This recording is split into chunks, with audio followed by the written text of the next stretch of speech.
अस्सलाम वालेकुम प्यारे बच्चों, कैसे हैं आप सब। उम्मीद है खैरियत से होंगे। अल्लाह ताला आपको अपने हिफ्ज़-ओ-मान में रखे। मैं आपकी टीचर साजिदा हूँ जो आपको इस्लामियात पढ़ा रही हैं। और कल हमने पढ़ा था इस्लामियात का सबक तौहीद के सबक के बाद उसकी पढ़ाई की हमने। तो तौहीद के उम्मीद है कि आपको सारे निकात वाज़े हो गए होंगे, सारी समझ आ गई होगी। आज हम तौहीद की मश्की सवालात की तरफ आते हैं। इसके मश्की सवालात हम आज हल करेंगे। तो सबसे पहला सवाल जो है, आइए मैं आपको दिखाती हूँ और कैसे आपने अपनी कॉपीज़ पे फिर लिखना भी है और याद भी करना है। ठीक है, चलें स्टार्ट करते हैं। जी बच्चों, तो हमारे पास इसका पहला सवाल है, नीचे दिए गए सवालात के जवाब तहरीर करें।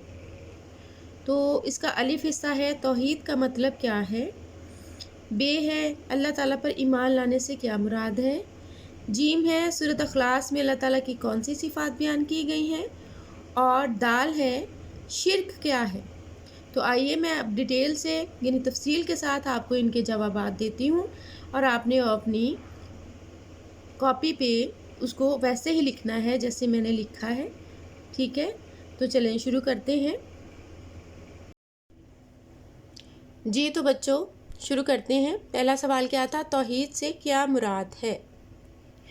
तो इसका जवाब है, तौहीद से मुराद अल्लाह ताला को दिल से एक मानना और ज़बान से इसका इकरार करना है, जैसा कि आपने किताब में भी पढ़ा है। उसके बाद है अगला सवाल है, अल्लाह ताला पर ईमान लाने से क्या मुराद है। इसका जवाब है, अल्लाह ताला पर ईमान लाने से मुराद है कि अल्लाह ताला तमाम जहानों का मालिक है, हम सब उसकी मखलूक हैं, ज़िंदगी और मौत उसी के हाथ में है।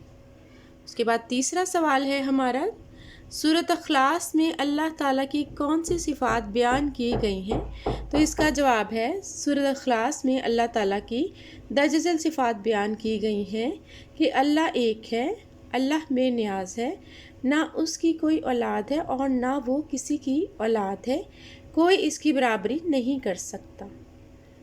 ठीक है जी। इसके बाद है अगला सवाल, शिर्क से क्या मुराद है। तो इसका जवाब है, अल्लाह ताला की ज़ात में किसी और को शरीक करना शिर्क कहलाता है। ठीक है, अल्लाह ताला की ज़ात में किसी और को शरीक करना शिर्क कहलाता है। तो प्यारे बच्चों, ये हमारे आज के सवालात के जवाबात थे। अब हम किताब की तरफ मज़ीद जाएंगे और इसका सवाल नंबर 2 और 3 भी हल करते हैं। और आप लोगों ने ये जो सवालात हैं अपनी नीट कॉपी पे लिखने हैं। ऊपर उन्वान लिखना है तौहीद, और फिर नीचे आपने ये पहले सवाल लिखना है, फिर उसका जवाब लिखना है। इसी तरह जैसे मैंने लिखा है सारे सवालात के जवाबात आपने लिखने भी हैं और याद भी करने हैं। ठीक है जी। इसके बाद हमारा किताब में है सवाल नंबर 2, दुरुस्त जवाब पर गुड का निशान लगाएं। ठीक है, तौहीद का मतलब है अल्लाह ताला को सिर्फ दिल से मानना और ज़बान से इकरार करना, सिर्फ ज़बान से इकरार करना।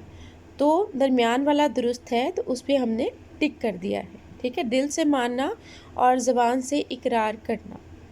इसी तरह अगला है बे हिस्सा, अल्लाह ताला पैदा करने वाला है तमाम जहानों का, सिर्फ आसमान का, सिर्फ दुनिया का। ठीक है, तो हमने कौन सा ऑप्शन सही है हमारे लिए, तमाम जहानों का हमने पढ़ा है। ठीक है, उस पर हमने टिक कर देना है। उसके बाद अगला है, सारी कायनात का निज़ाम किसके हुक्म से चल रहा है। फरिश्तों के हुक्म से, अल्लाह ताला के हुक्म से, इंसानों के हुक्म से। तो प्यारे बच्चों, आप सब जानते हैं कि अल्लाह ताला के हुक्म से चल रहा है ना सारी दुनिया का निज़ाम। तो हम दरमियान वाले जो ऑप्शन है उसको टिक करेंगे। उसके बाद है, कुरान मजीद की किस सूरत में तौहीद की वजाहत की गई है। ये भी आपको बहुत अच्छी तरह से पता होना चाहिए। अभी पढ़ा आपने, सूरत फातिहा है, सूरत नसर है कि सूरत अखलास है। तो आपका जवाब होना चाहिए सूरत अखलास। तो हम सूरत अखलास पे टिक करेंगे। उसके बाद है, शिर्क से क्या मुराद है। हुक्म न मानना, अल्लाह ताला की ज़ात के साथ किसी को शरीक करना, इनकार करना। ٹھیک ہے، تو کیا ہے اس کا صحیح جواب؟ اللہ تعالیٰ کی ذات کے ساتھ کسی کو شریک کرنا شرک کہلاتا ہے، جیسا کہ آپ نے سوال کے جواب میں پڑھا۔ اس کے بعد ہے سبق کی مدد سے خالی جگہ پر کریں۔ اللہ تعالیٰ تمام جہانوں کا ڈیش ہے، یعنی پیدا کرنے والا ہے۔ زندگی اور ڈیش کے ہم لکھیں گے موت، صرف اللہ تعالیٰ کے ہاتھ میں ہے۔ اللہ تعالیٰ ہر قسم کے عیب سے پاک ہے۔ اللہ تعالیٰ پر ایمان لائے بغیر کوئی شخص مسلمان نہیں ہو سکتا۔ آپ نے اپنی کتاب کو ایسے ہی کتاب پہ اسی طرح سے حل کرنا ہے، الفاظ کو ایسے ہی لکھنا ہے اور یاد بھی کرنا ہے، ذہن نشین کرنا ہے، ٹھیک ہے۔ اس کے بعد اگلے پیج پہ آ جائیں تو ہمارا ہے چوتھا سوال جو ہے وہ ہے کالم الف کے جملوں کو کالم بے کی مدد سے مکمل کریں۔ تو پہلا کیا ہے؟ توحید کا مطلب ہے، آپ سب کو پتہ ہونا چاہیے، اللہ تعالیٰ کو دل سے ایک ماننا اور زبان سے اس کا اقرار کرنا۔ اس کے بعد ہے اللہ تعالیٰ تمام جہانوں کا کیا ہے؟ تمام جہانوں کا پیدا کرنے والا ہے۔ اس کے بعد ہے شرک کا مطلب ہے اللہ تعالیٰ کی ذات میں کسی اور کو شریک کرنا۔ اس کے بعد ہے زندگی اور موت صرف اللہ تعالیٰ کے ہاتھ میں ہے، یہ دیکھیں آپشن، اس کے ساتھ ہم نے ملانا ہے۔ اس کے بعد ہے اللہ تعالیٰ کی ذات کیا ہے؟ اللہ تعالیٰ کی ذات ہر قسم کے عیب سے پاک ہے، ٹھیک ہے۔ تو یہ ہمارا آج کا یہ پورا سبق تھا، یہ آج کا آپ کا پورا جو سبق ہے، سبق نمبر 1 توحید، وہ مکمل ہو چکا ہے۔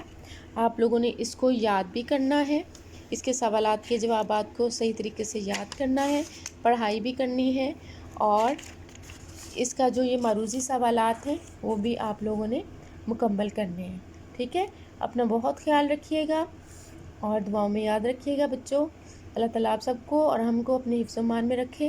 اللہ حافظ۔